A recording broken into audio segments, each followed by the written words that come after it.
That's how to tune into the show. In 5, 4, 3, 2, 1, let's go.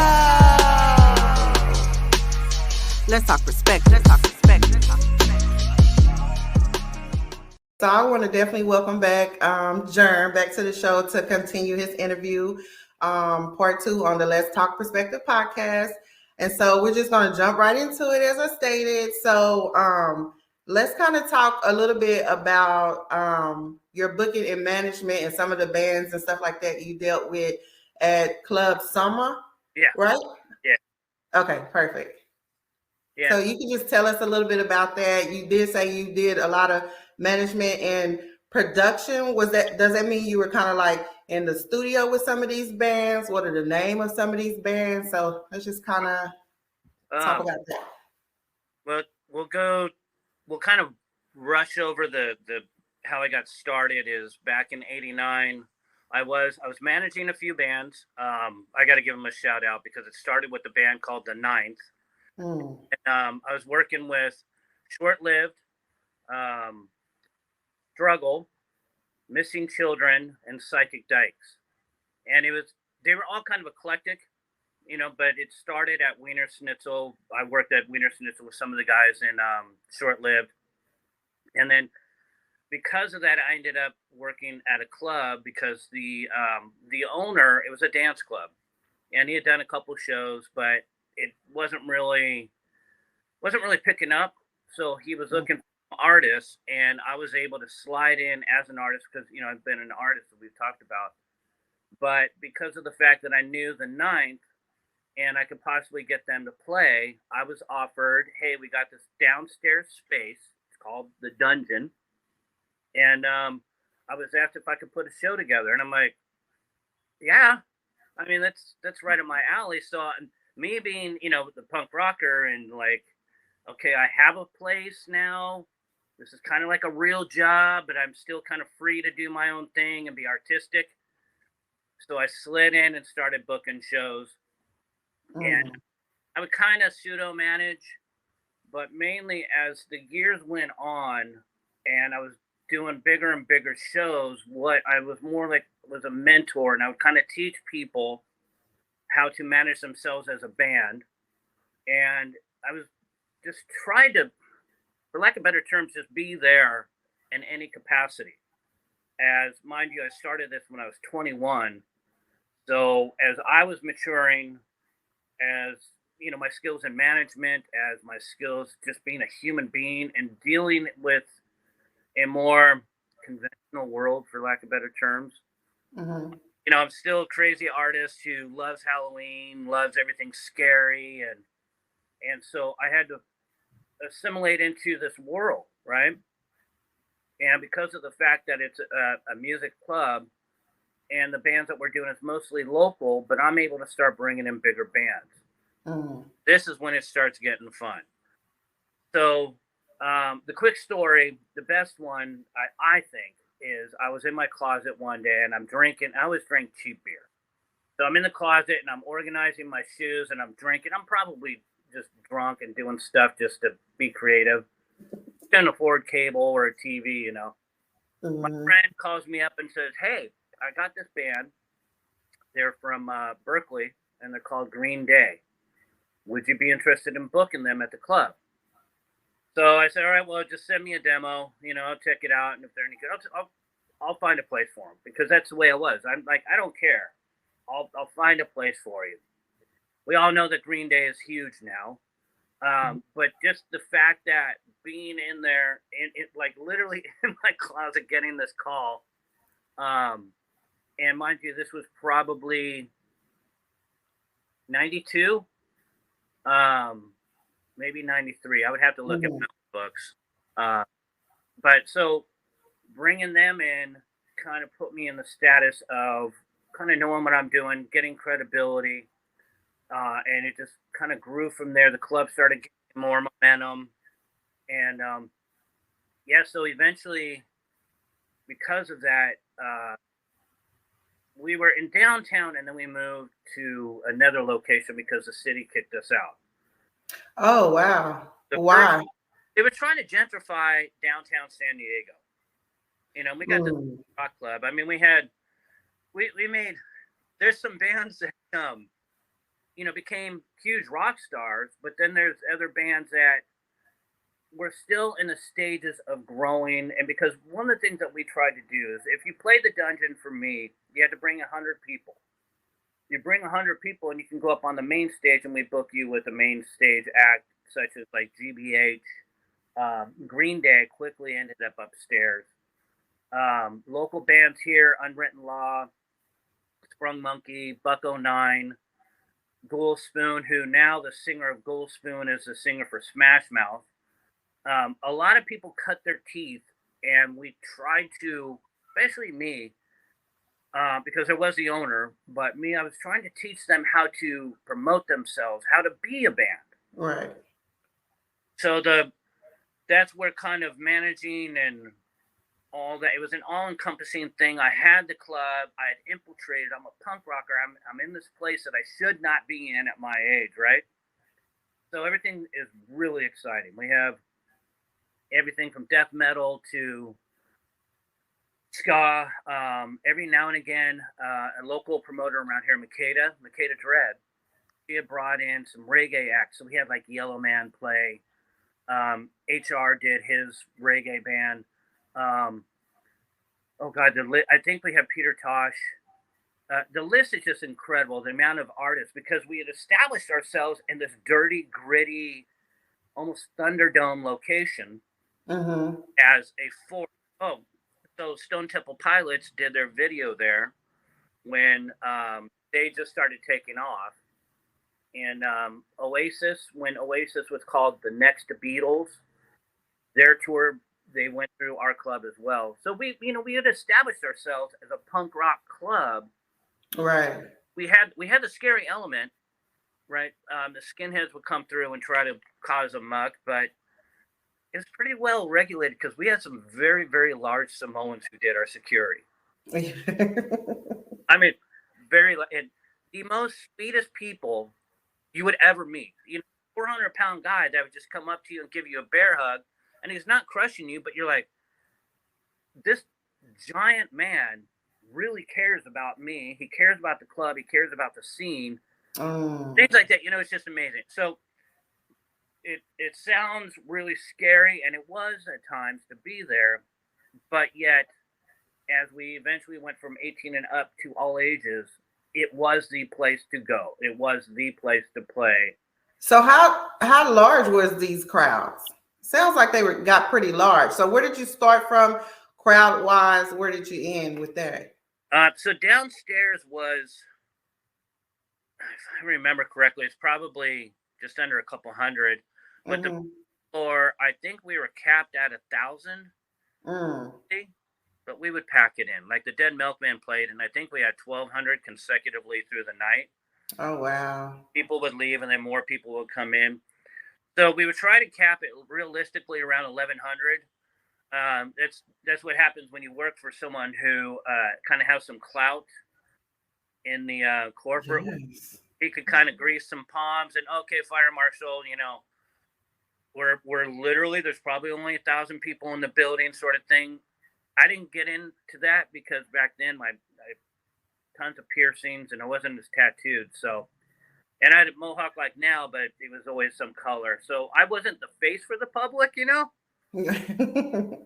I would stay behind the scenes and let the owner deal with that sort of thing. So then that venue, when we moved to the second one, if I had my co-host here, he would remember this. I believe we were at 1,300 in that building. But the side stage was more substantial. And the side stage, when we had a main stage shows, is where we had all the merchandise and everything set up. And again, it was the same thing. You would cut your teeth on the side stage. Mind you, this is where, funny story, when we were in downtown, and so I had to go back to doing landscaping. I had to get a real job. So I went back to landscaping. The owner of the club starts building the new club. And I wasn't going to go. I'm like, well, I wasn't making hardly any money to begin with. I was making a little bit of money now with landscaping. So he basically kind of bribed me it's a long story, but more like threatened me. So I ended up at the new club, and I brought Blink 182, who I believe the first show might have been at Union. I would have to read their book again. I'm trying to get them on my podcast, but Okay. they have people and management and handlers, and they're Blink 182 is a huge band now. So it's just hard for me to get a hold of them, and I don't even have a personal number anymore unless I call their parents, and that number's probably old. But so I ended up booking Blink 182, and no, the owner didn't want him to play. I was basically like, "Why the fuck are you booking this band? This band is just a bunch of kids." High school had the year had just started because they were still in high school, so they promoted through all of their classes and everything. Brought in a huge crowd. So immediately, interest went up. They were excited. They saw a future, which, now all you have to do is look them up, and they're huge. But that was one of the things, is that's one of the bands that started off at Soma and then was able to make a career out of it. Right. I was going to ask that. Like, how many of the bands, made a career out of it? Oh, wow. To where, like they're known in that era. Like if you were to look them up, just like you said, you'll be able to find them. Realistically, at that time, so this is about 94, I believe, 94, 5, you have bands that were cutting their teeth that started Korn with the K. There was another band that used to play like bars, and then they played our club a couple times, and they were able to move up to the main stage, and then they grew up, and like Korn, Deftones, they're along the same line. They played fairly regularly. On the other spectrum, you got ska bands. No Doubt was one. They used to started playing for us. They didn't really have that big of a crowd.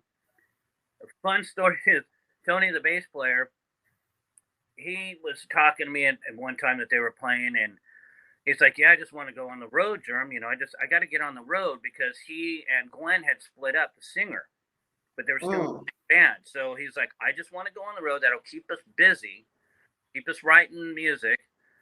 They went on the road for, I believe, 13 months.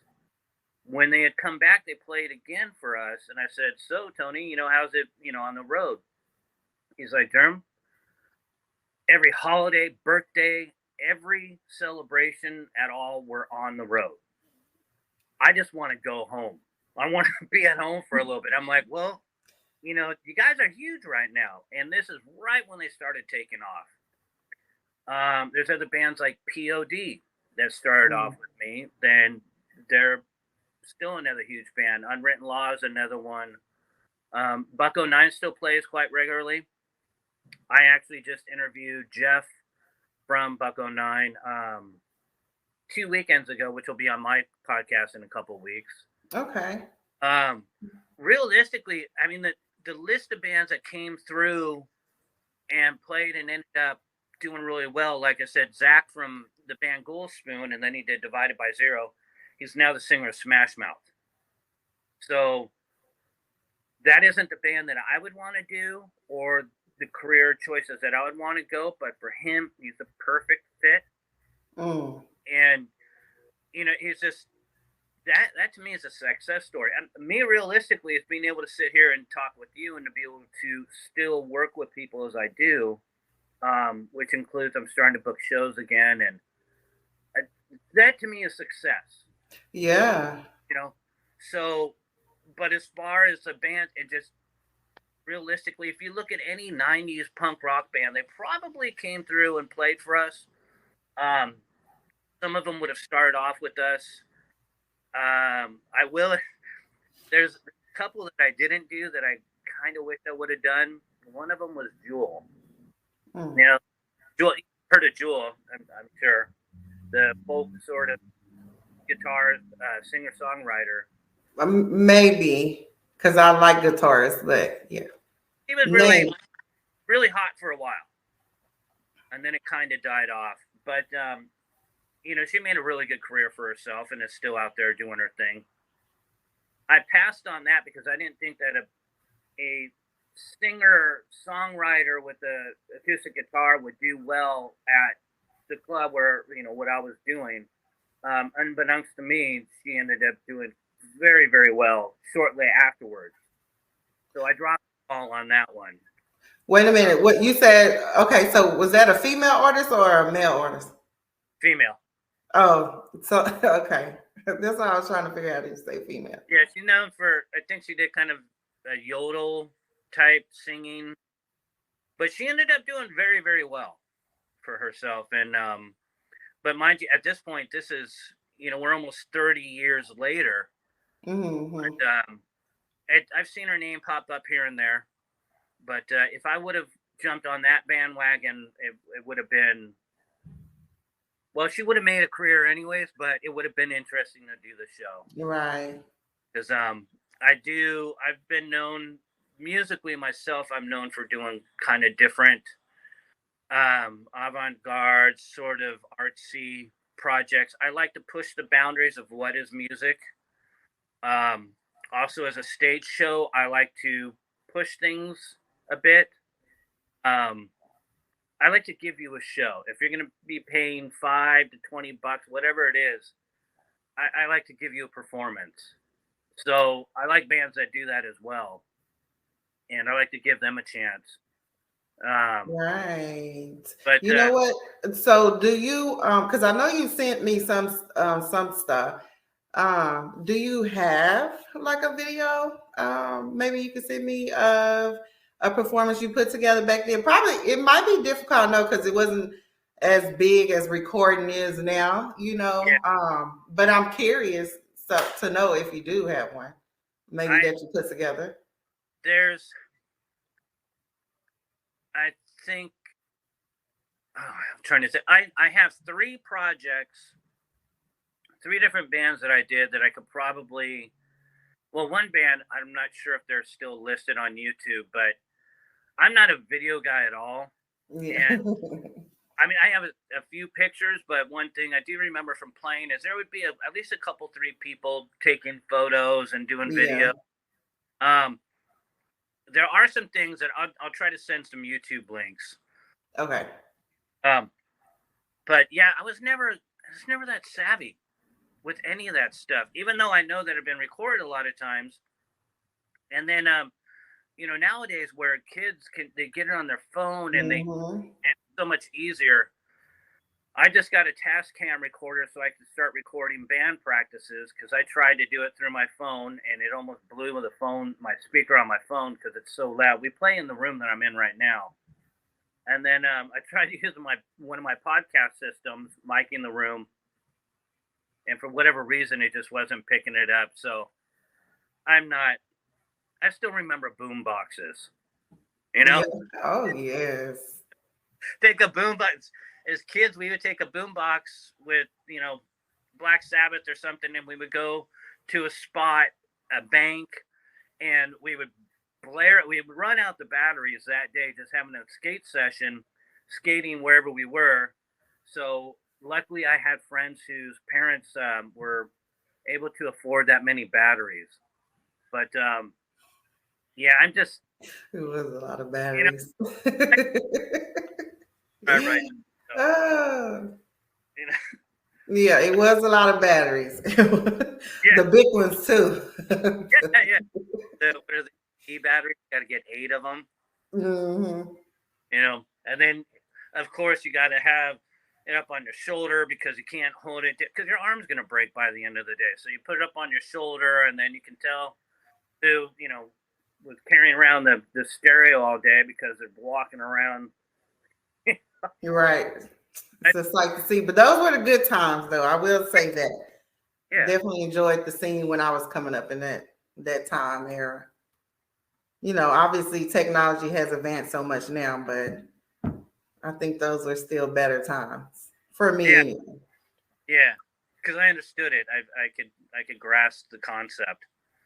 But that being said, I mentor some kids. They're called Magno Company, and they're they're pretty savvy at a lot of these things. So I do have some things in the works to promote other projects that I'm doing, and I'm trying to bring in those kids to do the tech side of all of it, so I can just Mm. be and not, not screw it up.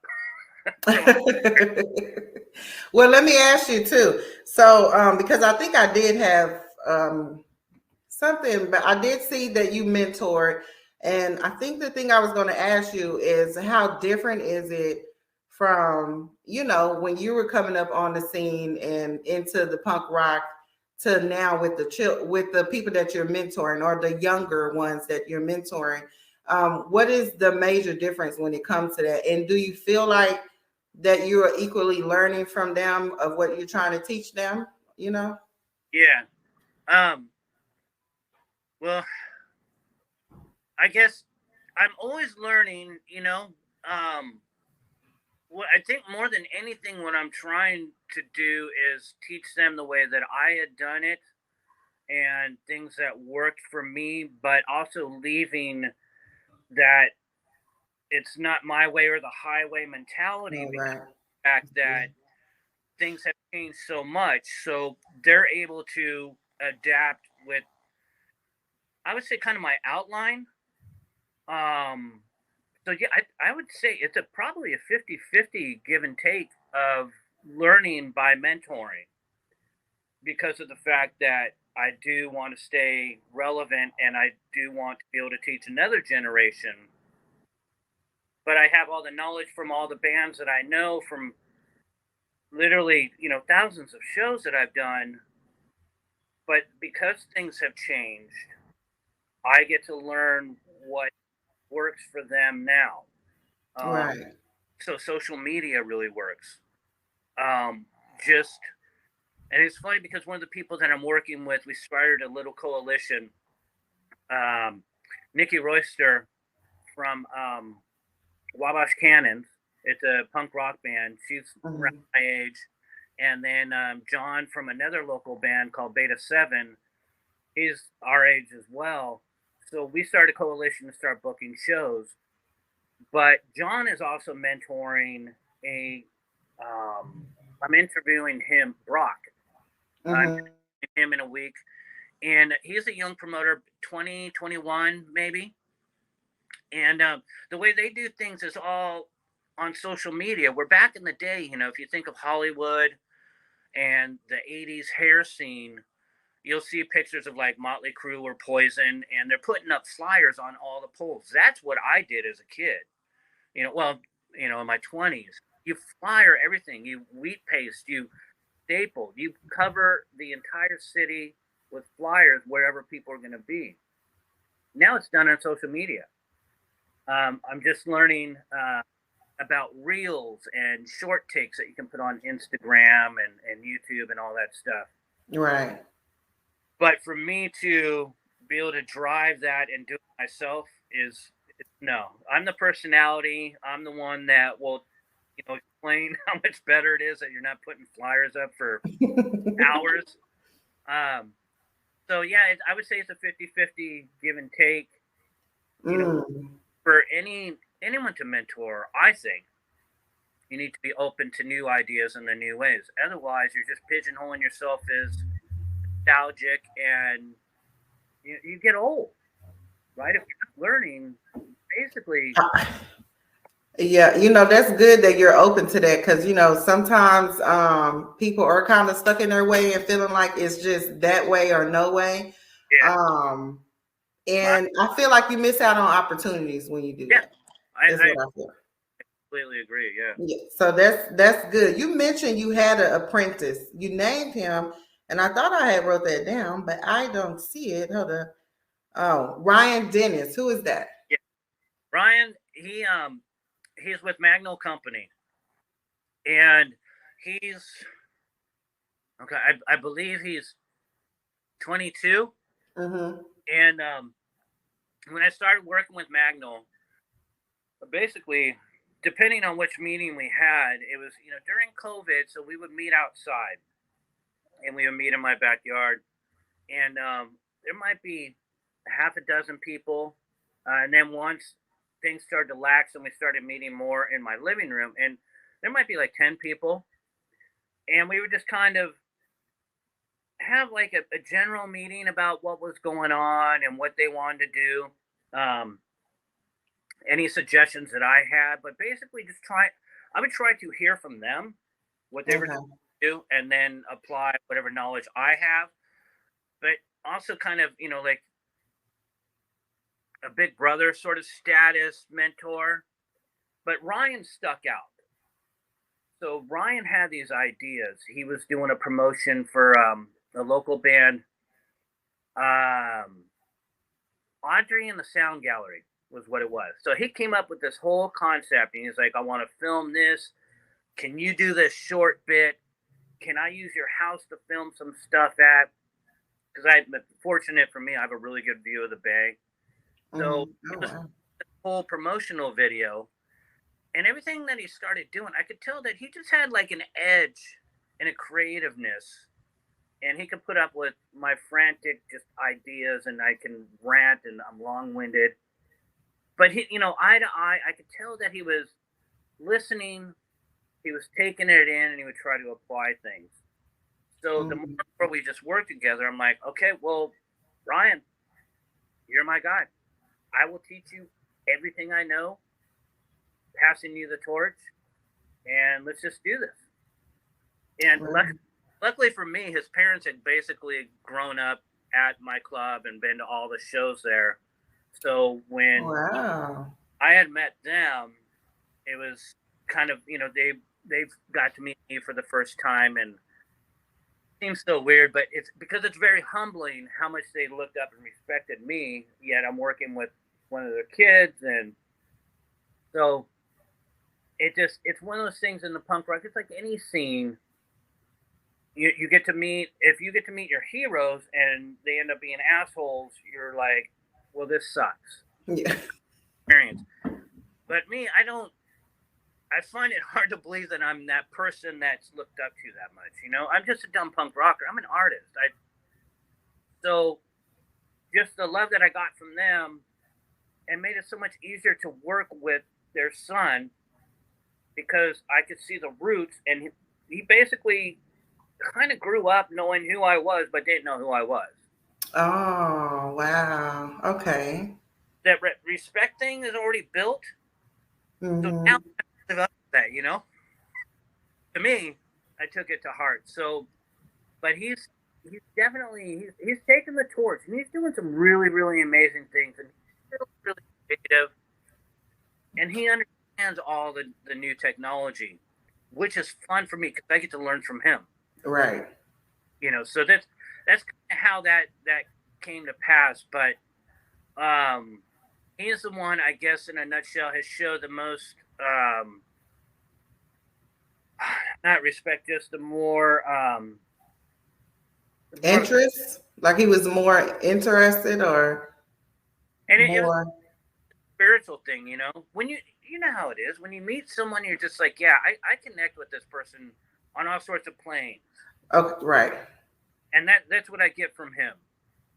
And it's realistically, when we need each other, I on him, and when he needs me, he can lean on me. But it's not an overpowering thing. I'm just mentoring and teaching him things, and it's working really well. I mean, Magnol Company is an LLC now. They've been working. Actually, this is great.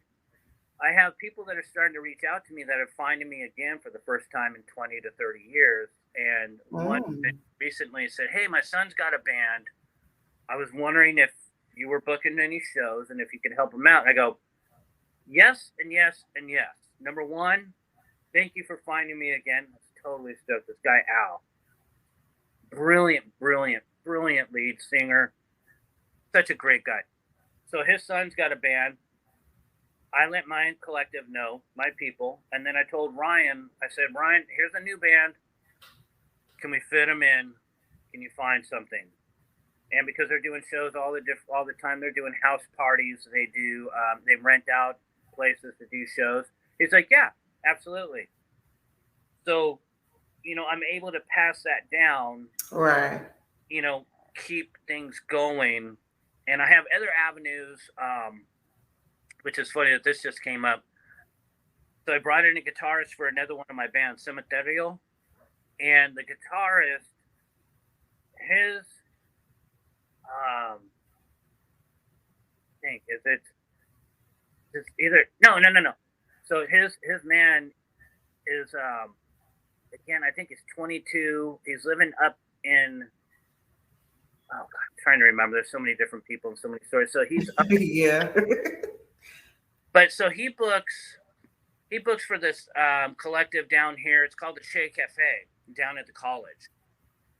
So that's another person that's booking shows that is, making things happen, keeping the scene going. And they're all, these kids are all in their 20s.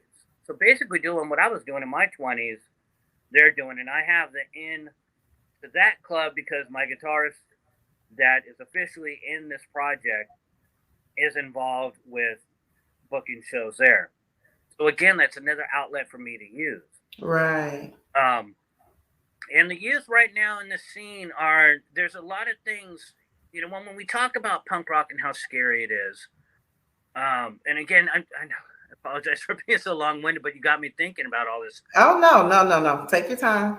This has matured so much, and with technology and the way that people promote and the way that they reach out to people is so much different than when I grew up. But realistically, in our scene, the things that have been, I would say, shunned and almost not even allowed anymore, it's almost regulated in a very mature way versus violence, is the fact that these kids self-regulate their own shows. We're talking, 20-something-year-old kids throwing on shows. They have to rent the places. They have to manage the shows. Right.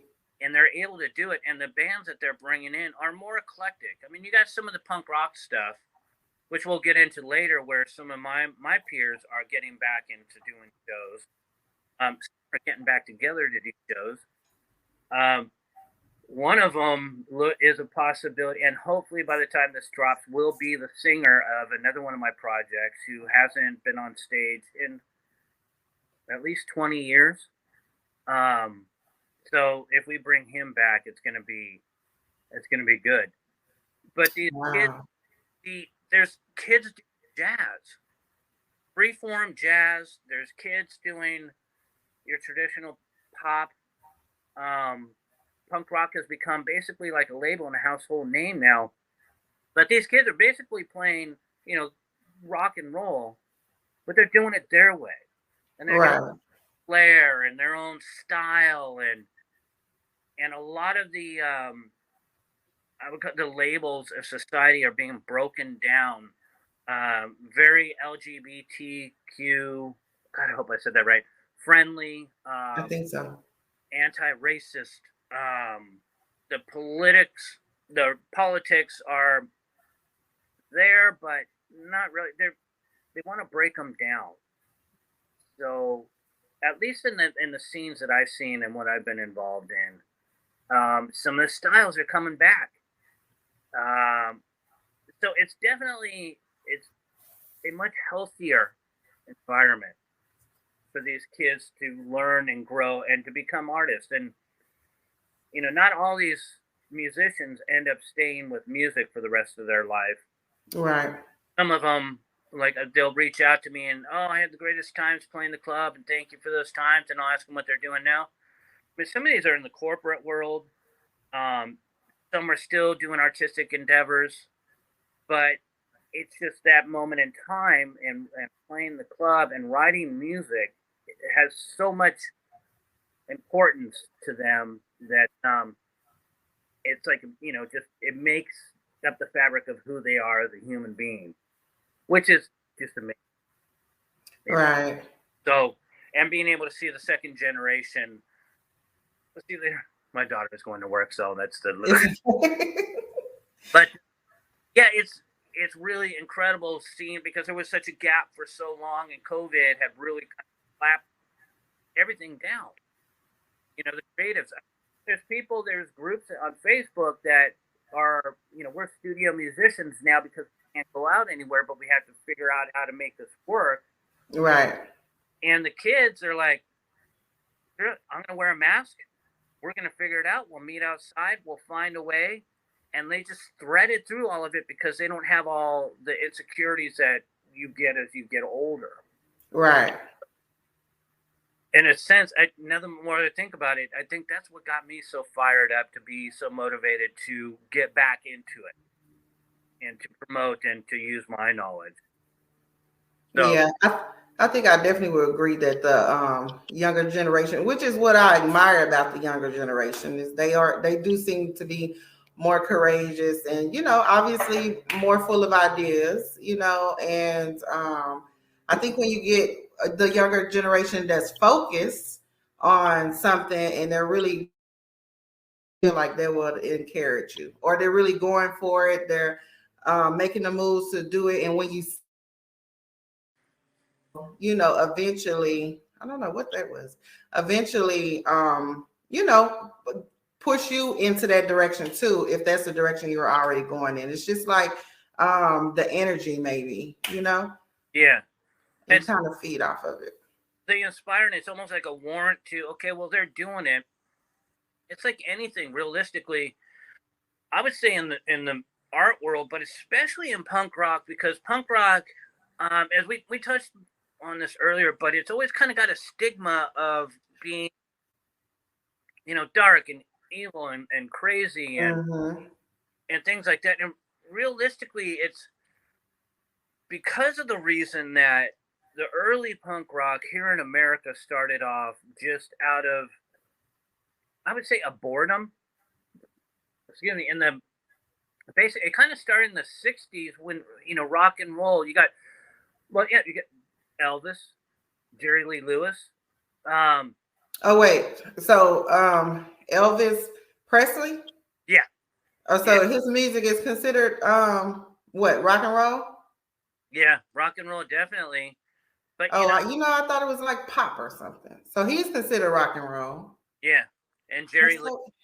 And the reason I bring them up is they wouldn't be coined punk rock because punk rock wasn't even coined until I should have done my research. It's like 74 or so, and it was kind of derogatory to begin with because if you were in prison, you were called a punk. You're basically a defenseless. You're going to get beat up a lot and you're going to be abused.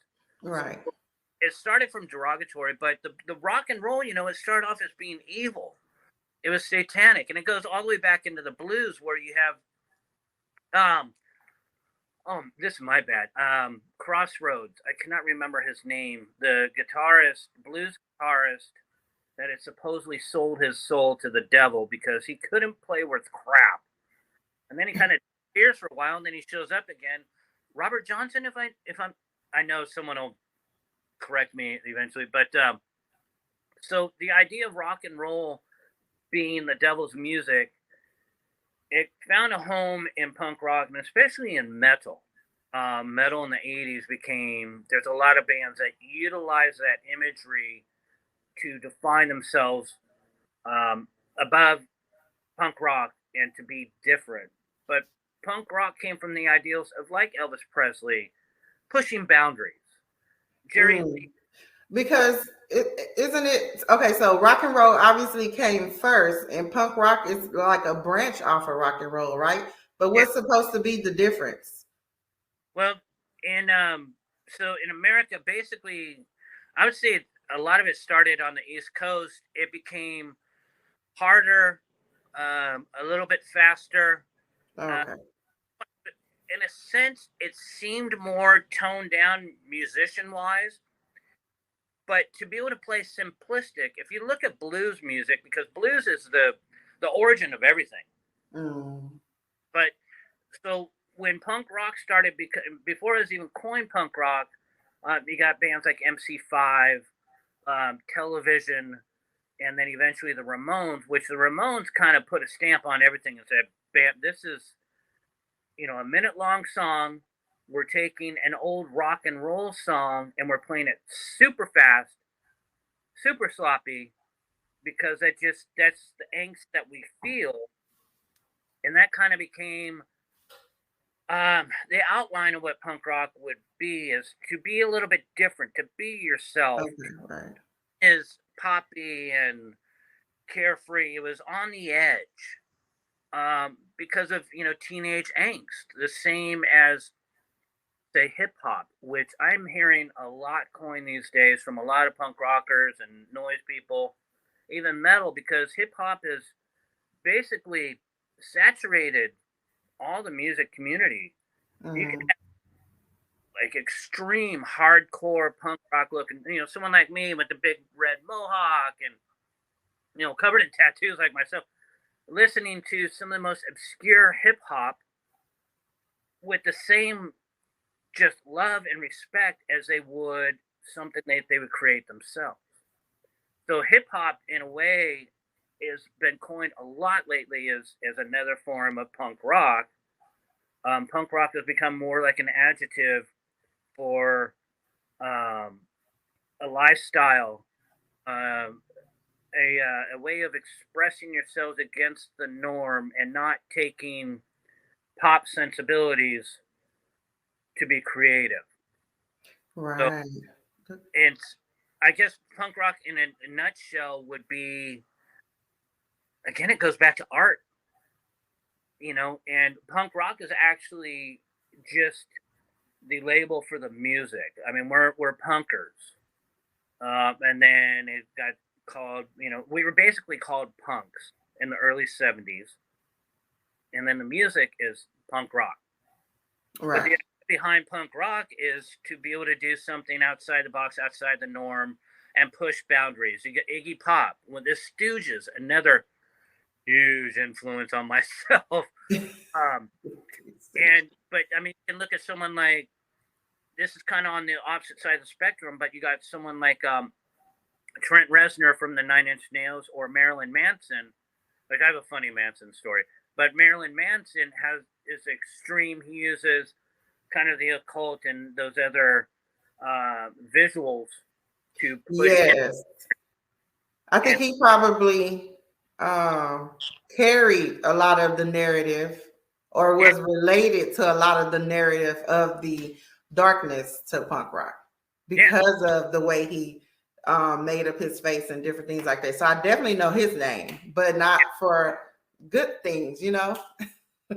He's and that's one of the things too. When I would say, when you put yourself out there and you're building your brand, it depends on how extreme you want to go. At times, I thought my own brand was too extreme, but then it's just who I am. And like anyone that comes in and, like us talking now, you're just like, this guy's just a normal guy. I'm not going Right. around, sabotaging society.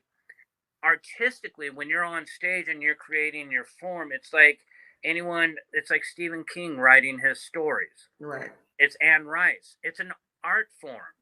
When you carry that art into your everyday life, then you're kind of pushing some boundaries and you're getting, kind of crazy.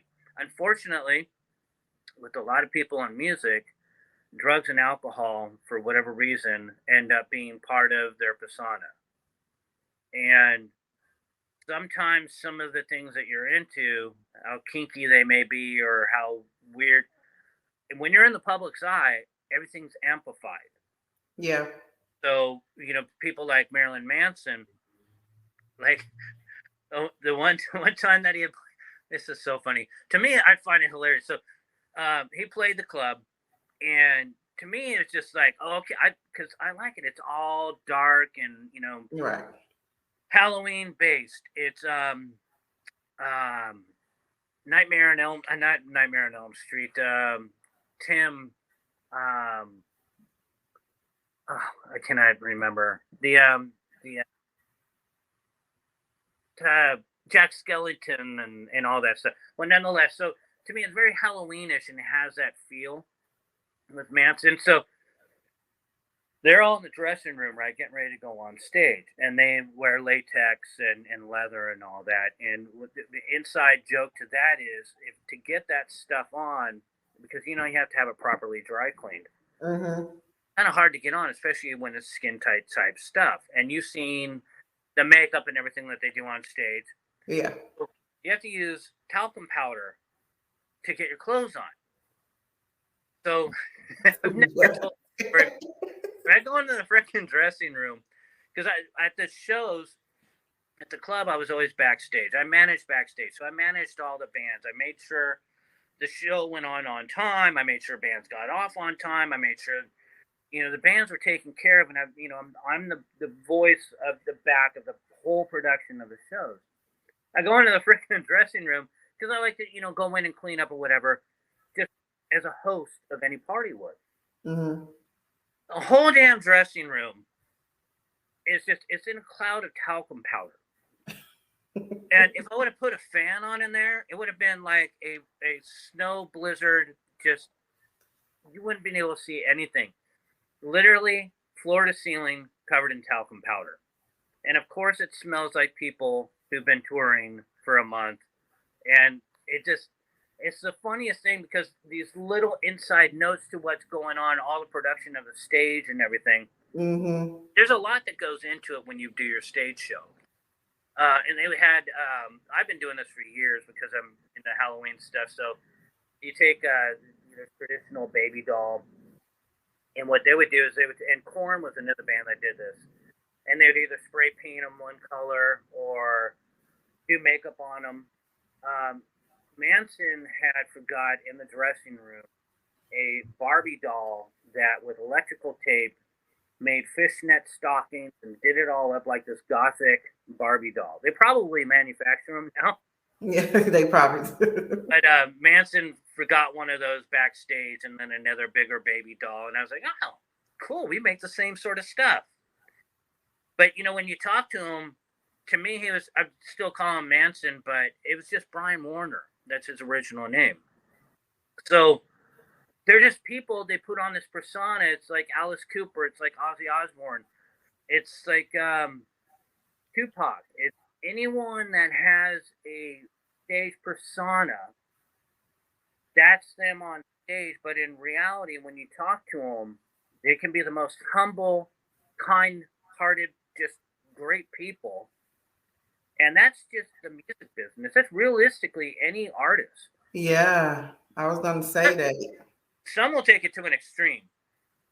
But most, the long-lasting artist, that's their stage show. And then when they're off, then they remind you that they're human. And the ones that succeed are the ones that know how to turn that off. A great story I've just heard recently, I don't remember who was telling me, but it was Henry Rollins. I was watching an interview because I watch interviews to try to build up my style. Mm-hmm. So Henry Rollins was talking about meeting Iggy Pop and able to play with Iggy Pop, and he's like, beforehand I forget his real name, but beforehand he's really mellow and we can have a great show. Thank you for being on, because he was on tour with them, the Rollins band with Pop. And so Henry says, Iggy goes on stage. Iggy's a madman on stage. He is an absolute just madman. So he goes on, he does his thing, and then Henry's saying when he comes off stage, it's like, oh yeah, it's really great, and he goes back to being a normal person. And okay. So it's like a split personality thing, and that's a different form of the art. Not everyone's that extreme, but it's really I like hearing the stories of the craziness of how people put on a persona, and coming full circle into Marilyn Manson. That unfortunately, I think I haven't talked to him in years, realistically, just between you and I and the listeners.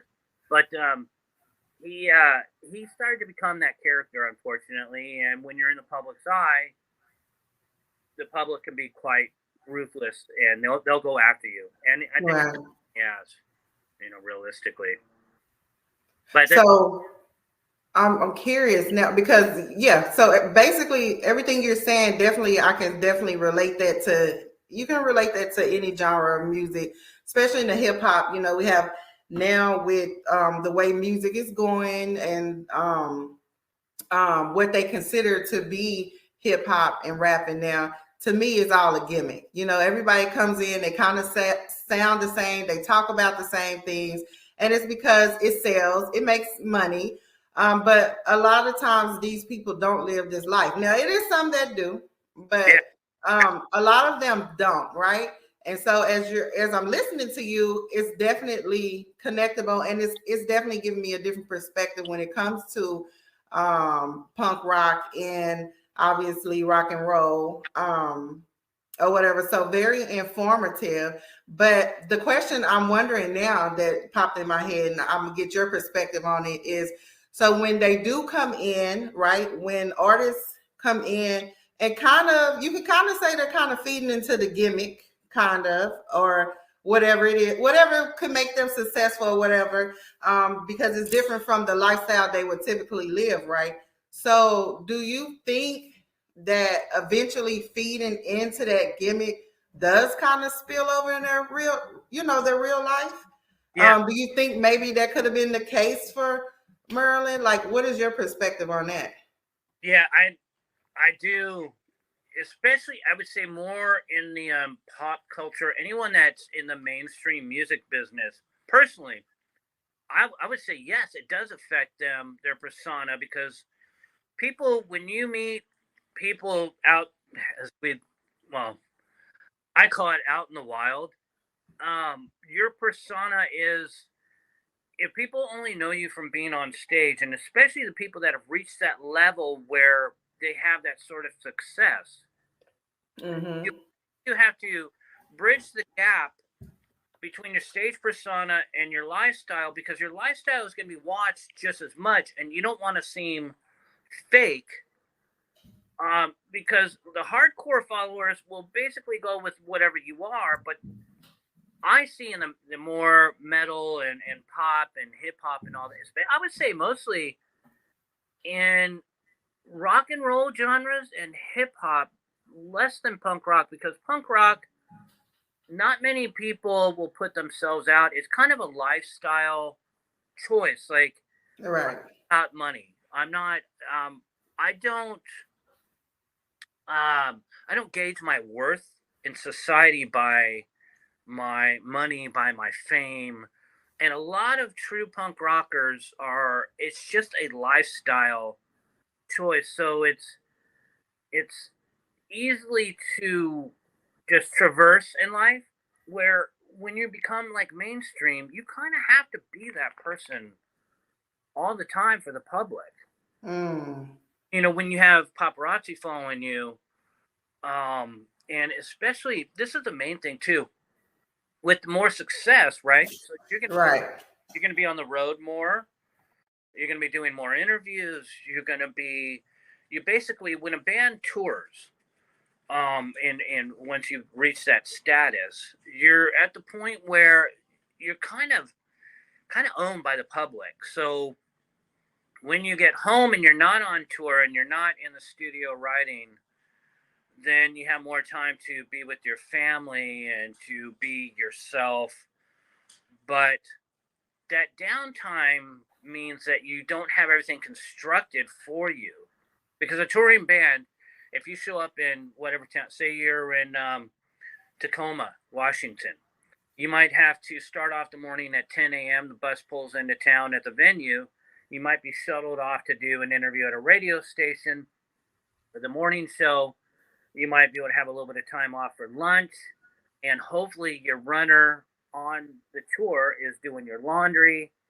You might be able to go to a nice restaurant, but you might get seen there. Or you might have handlers to where you're kind of shuttled everywhere and kept safe from the public.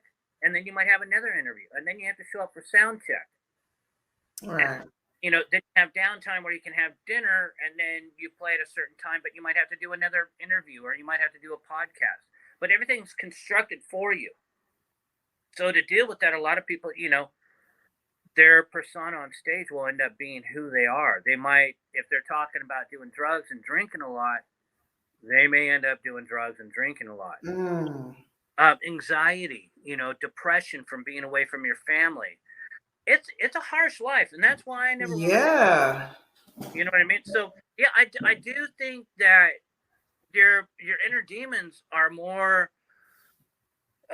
easily traversed into normal life by having everything so constructed. So your social persona to people becomes who you are, and hence, and some are the older ones, I would say, are able to utilize it. I have quite a few friends that are doing very, very well, and there's a few that I'm amazed that it hasn't affected them to the point of where drug rehab or alcohol rehab, mental issues or anything. But it is very prominent um, with artists and musicians in that world. And for me, that's one of the reasons why I like just staying as low key, but behind the scenes sort of work. Right. Because when I meet people out in public, my wife and I were just at an outdoor. Well, we just did an outdoor festival last weekend, so I probably ran into 30 to 40 people, and because of the fact that it's just people that I've known over years, and a few people who just knew who I was and would call out, and hey. But I don't have to put on any. I'm just the same person that I am right now, because my stage persona, I'm able to cut that down. But I don't play as much as some other people. So, and then my wife and I were at another smaller festival, and some kid comes up to me and goes, "Hey, you're Germ, right?" And I go, "Yeah." And he goes, "Oh, dude, I used to play for you. I don't know if you remember me, but he named off a couple bands." And I looked him right in the eye. I go, "Dude, of course I remember you. You played. How are you doing?" And he just lit up. His family was with him. Lit up like a Christmas tree. He was so excited because I'm my main persona is the guy that helped the band. Right. Maybe stage that I was just being a maniac, but then I come back down and I'm back down to normal. And so for me, it's a lot easier. But I don't get approached as much as I used to in my youth, for one, and I don't get as approached as some of these people that are major rock stars or major pop stars or anything. Can you imagine being Taylor Swift if she wants to go and take her dog for a walk and she doesn't have her hair done up right? Yeah. Media, and then social media can be. Oh yeah, you ain't gotta tell me. I know. You don't have to tell me. I know, and that's what I think. It's like even success for me. I would want it to look different. Like I don't know if anybody actually, well, I'll take that back. It is people that like attention and that probably would like to be famous. But I'm more like the person that I would like all the benefits of fame, as far as being successful and all that. Mm-hmm. But I would not like to be in the spotlight. I don't want like every single move being recorded and all of that. I wouldn't like that aspect of it at all because I'm such a private person already. So that would be very, I feel difficult for me to navigate, as I'm sure it is for a lot of them to navigate, and some people are able to keep a low profile and stay out of it. And then obviously, unfortunately, some are not. So it's just, yeah. And social media, I think, has made it even worse. Yeah. So, very much so. The things that are good, there's definitely the armchair. Mm-hmm. There's so many different words for them, but I'm trying to think of the one that I found the funniest. But protagonist, there we go. So the armchair protagonist that just sits there, and anything that anyone says, they're on it. Ooh, I'm going to tear this apart. Oh, so you can ride a skateboard and you're 55. It's like, I've been riding a skateboard for over 50 years. I don't care about your opinion, but then they'll come back with, yeah, it's because you suck and you're this that, and you're like, it can get evil. Yeah, no. Just some of You the can't. things that people say, they just, I mean, come on, I don't want that, but it's easily just as much you can ignore it, and the positive doing good things for people for me is a good balance.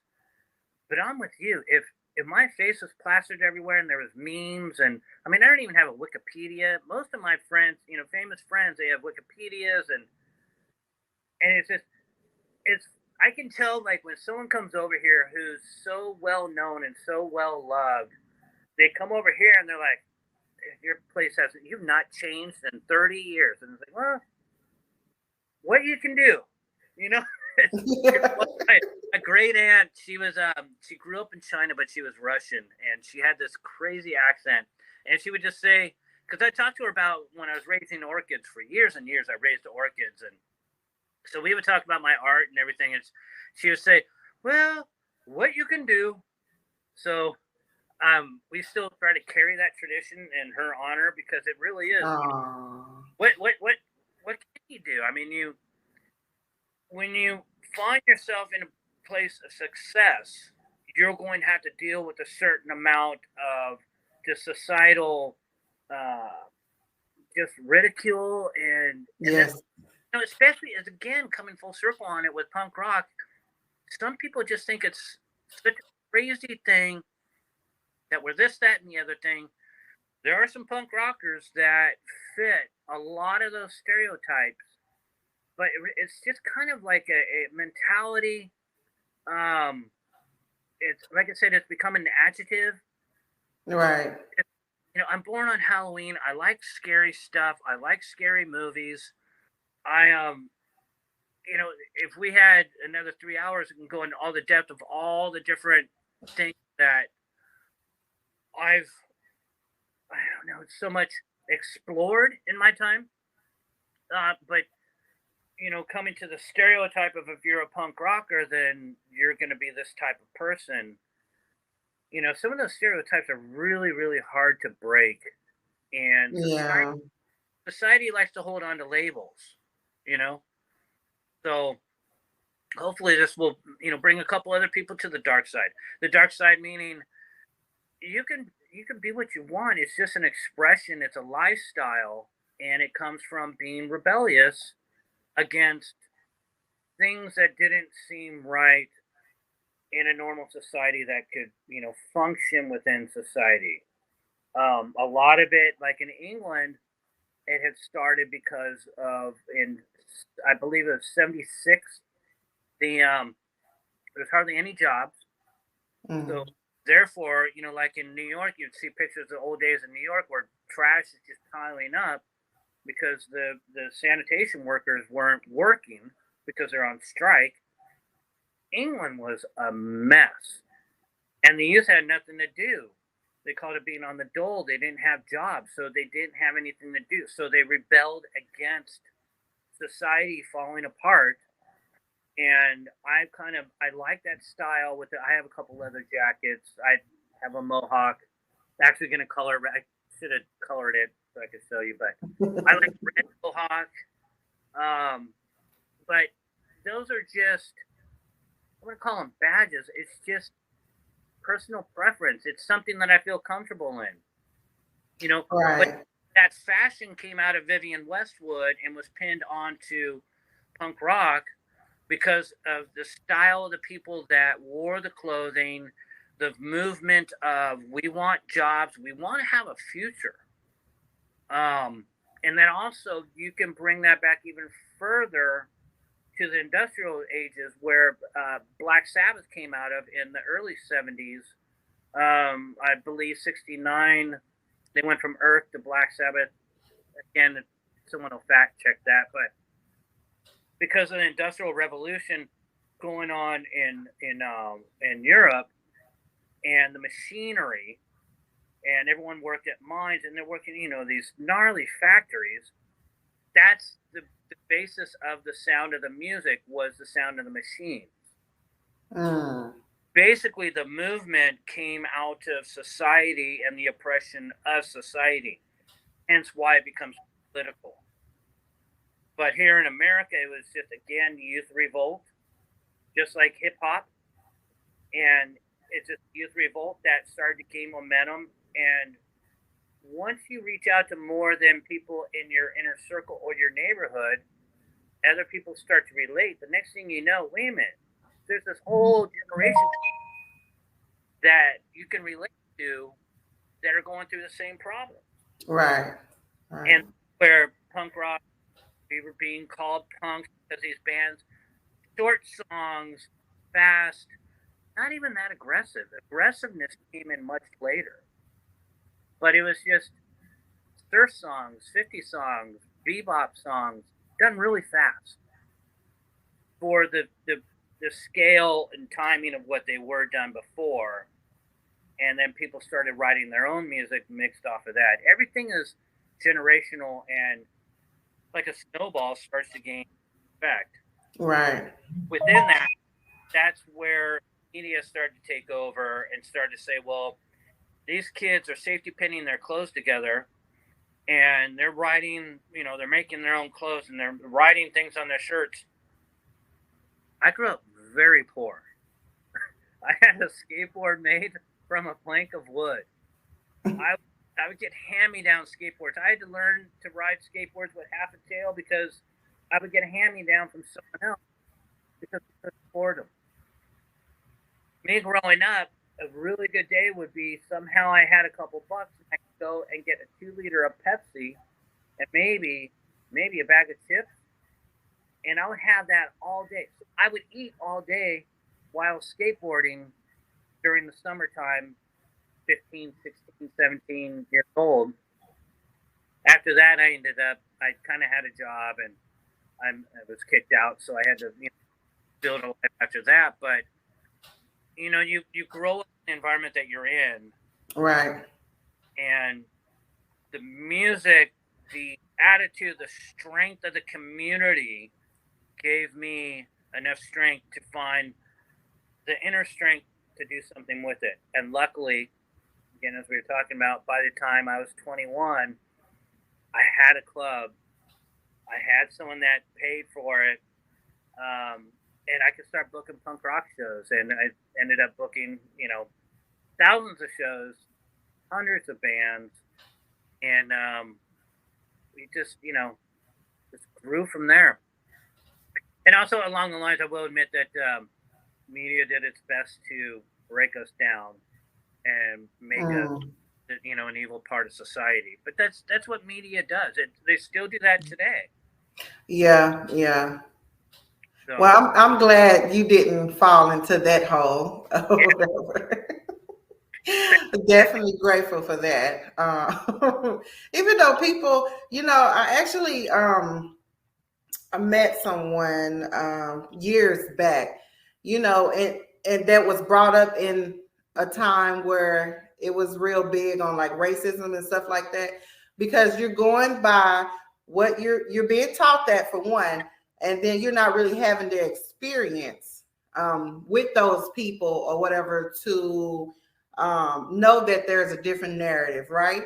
And so even I only bringing this up because even with that person, once they grew up and decided, let me check this out or see this for myself, and they started communicating with those people, then their narrative changed. You get what I'm saying? So even with that, it's still always, I think, an opportunity to change. People just have to be open to it and to kind of see the different perspectives and narratives to it. Just like with punk rock, like I told you at the beginning of the interview when we started the other day, is that I haven't been real big on it. I do know it's great musicians in there because I want to learn how to play a guitar one day. But that's the main thing I know about it. But because, it was labeled as demonic and, satanic and stuff, I've never really listened to it. Right. But now, it's like any other thing. You know, it's just like hip hop now. You know, like I was saying, it's just kind of like the just kind of feeding into what the narrative is or the gimmick or whatever the case may be, but it's still your artistry on the stage, right? And it doesn't necessarily define who you are as a person outside of that, you know? And so it just definitely brings a different perspective to me. And, you know, I might go listen to some, but the only thing is, I will say this too. Another thing is, I feel like I never can really connect to the words. You cannot really hear the words in some of that rock and roll and punk rock. That's another thing I feel like might have kind of steered me away from it as well. But I do listen to some of Elvis Presley. I didn't know it was considered rock and roll. And what is that band? King, is it King of Leon's? Is that a rock and roll band? Yeah, I would consider them, like a rock and roll band. Yeah. Yeah, see, I've liked some songs from them too. So, you know, it just you just helped me. Well, obviously, just broaden my mental and perspective on that. So I appreciate that. Well, if you think, let me throw this at you. If you think of the punk rock mentality and just the rock and roll mentality of going outside the comfort zone and breaking down some walls, do you like Nina Simone at all? I don't know. Oh, you got to listen to Nina Simone. Oh my God, she is Make me want to look her up. Yeah, Nina Simone. I feel like I've heard of it though. Oh, you have to have. She is a pioneer. She just, her voice is distinctive. Her on the piano and things oh my God, I just want to like bow to. She's incredible, an activist, a woman, a pioneer that just. Oh my Lord! I think you're the one. Did you bring her up last time? Because I feel like I looked up this name again. Yeah, she's a heavy influence on me just because she was such a pioneer and really outside the box. I mean, it's not one of those voices that you would commonly go, okay, this is easy listening. It's because especially in pop music, you can find a lot of voices that are easy listening. And her voice she's like jazz, blues, but her voice is a little bit scratchier. But the power behind the music and the power behind the musicians, to me, that's punk rock. Just oh wow, yeah, I'm gonna have to listen to her. And she's not even. Unfortunately, she had passed. I seen that years ago. I do have a connection to where I could have met her and probably lost my mind if I had met her. But I knew someone who knew family and lived in San Diego. So, yeah. I think it was either like you or somebody else brought her up, and because I remember looking her up, and I can not remember, but I was like, no, I've never heard of her. Yeah. Until then. Yeah.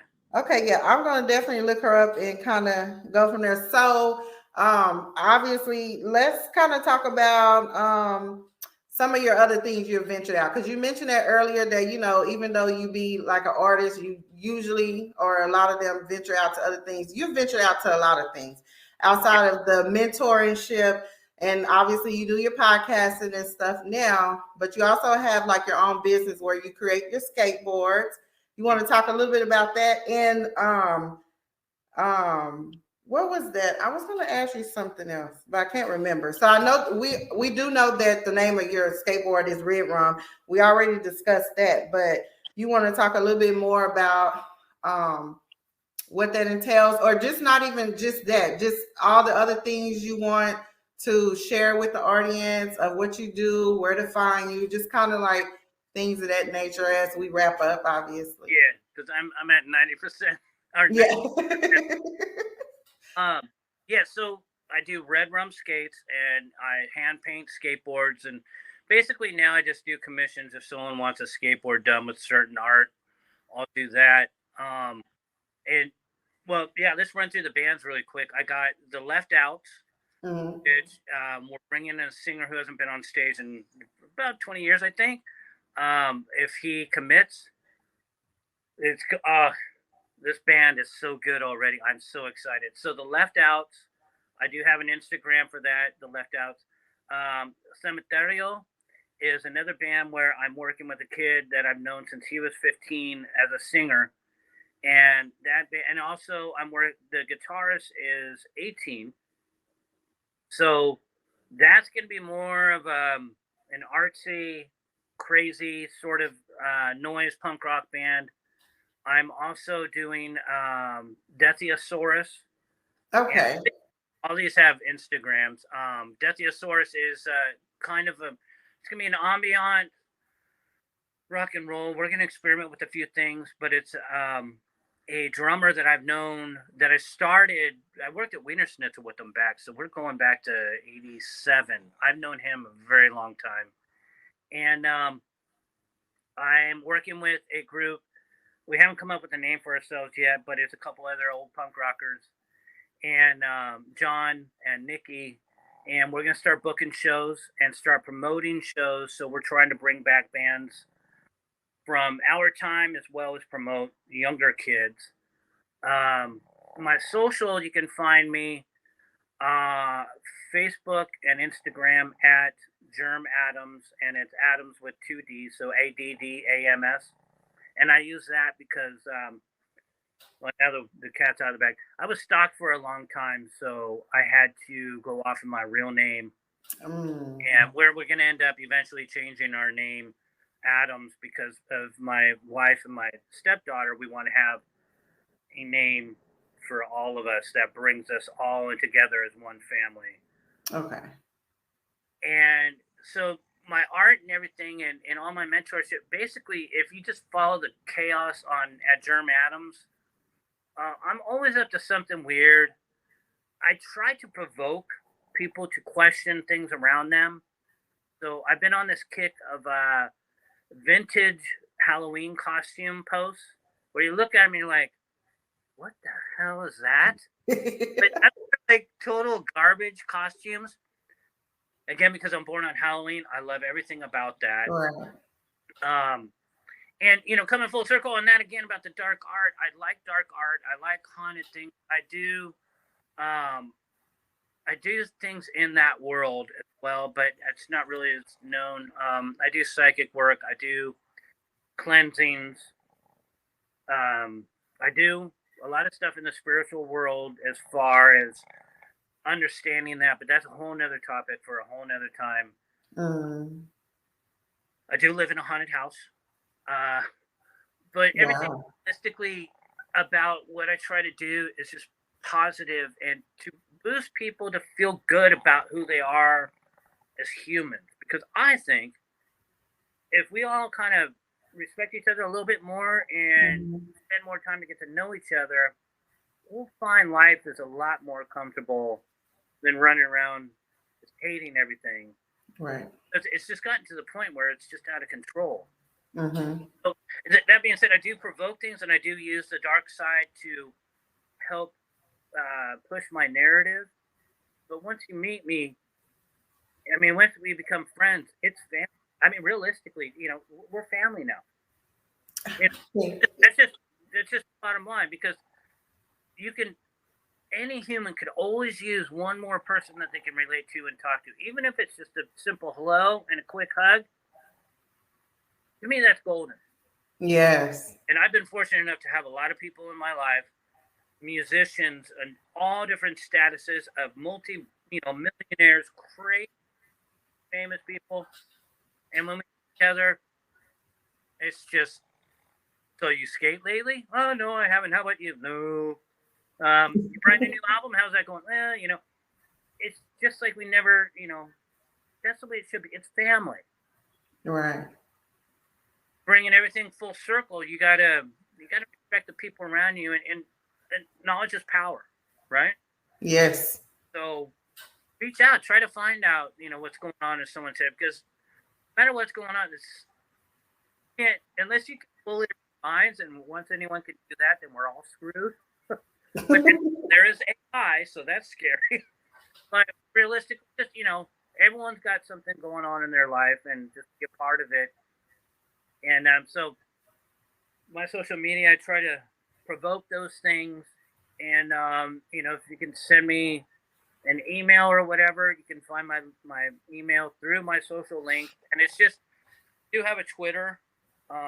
It's for Union and Metro Podcast, but I'm not really on there that much. I do have the podcast, and you have two. You have two. Yeah. I have the Seamless one, which I'm hoping to start. I'm trying to set up interviews with other smaller local promoters that are in their early 20s to help promote them, get them to the audience of my peers, so that they can help elevate them and what they're doing. Mm-hmm. Promote your local scene, promote your local artists. Right. The other podcast is called Scene Less, LESS podcast. And I'm trying to schedule Jay Smith, who is a skateboarder about my age, maybe a little bit older. He's got some iconic pictures, and I just want to talk to him about skateboarding and dealing with and being a skateboarder in our 50s. Which is another thing where it comes into healthy lifestyle, really helps to be able to stay on a skateboard. Right. But yeah, and then I do landscaping. I have a route that I do here locally, and I do landscaping. That's my main job. I'm a dad, my husband. I do have some other projects in the works, but I think in a nutshell, kind of has me dizzy of how busy I am. Yeah. So wait a minute, Germ. So you can still get on your skateboard? I see you sent me a picture of it. You sent me a picture. Yeah. I might try to get out there and skate later today, but I've got a few things I got to do around here, and I'm going to try to do a surprise dinner for my wife and my daughter. Aww. I got some chicken marinating. I want to do some rosemary potatoes, and so I'm going to be busy this afternoon, but I'm going to try to get out and skate. And I have some pictures of me recently on my ramp in front of my house. So, and we call the ramp the Rum Bowl. Oh, so you have a ramp too? Oh yeah. Oh wow. Wow. I love it. I definitely love it. Well, I definitely want to thank you for taking the time out to do the interview with me, Germ. Very appreciative of that. Very grateful to get your perspective on things. It definitely helped me. Hopefully it'll help whoever else is listening, when it comes to that. Because honestly, it doesn't seem that much different than what the music that others grew up off of, or me, because all of it I feel like has its own narrative, our own stereotypes to it. And so it definitely kind of connects for me, knowing that it's not that much different. You know what I mean? Yeah. So I definitely want to thank you for taking the time out to explain that, and being the very first guest on Let's Talk Perspective podcast. So is there anything else you would like to say? No, I think we covered it. I mean, I'm long-winded. We could talk for hours. I do want to thank you personally, seriously, and I appreciate, and I'm here anytime. We got to definitely keep in touch, and yes, it's family now. Yes, family now. Thank you. I truly this has been really fun. I've learned so much too, and I really truly appreciate the platform and appreciate the time. Huge respect. I love it. Thank you. Yes, same here. Huge respect. And I'm definitely have to get out, and I'm going to be paying attention and supporting you with your band. So definitely share, because I did start following you on Facebook. Oh, okay, cool. I don't know if you know, but I have. Okay. I think I've shared something too. I think I've shared your podcast maybe. Okay, maybe cool. Your podcast link or something like that. But yeah, definitely family. I definitely will keep in touch. And thank you again for being a part of the podcast today. Cheers. Thank you. All right.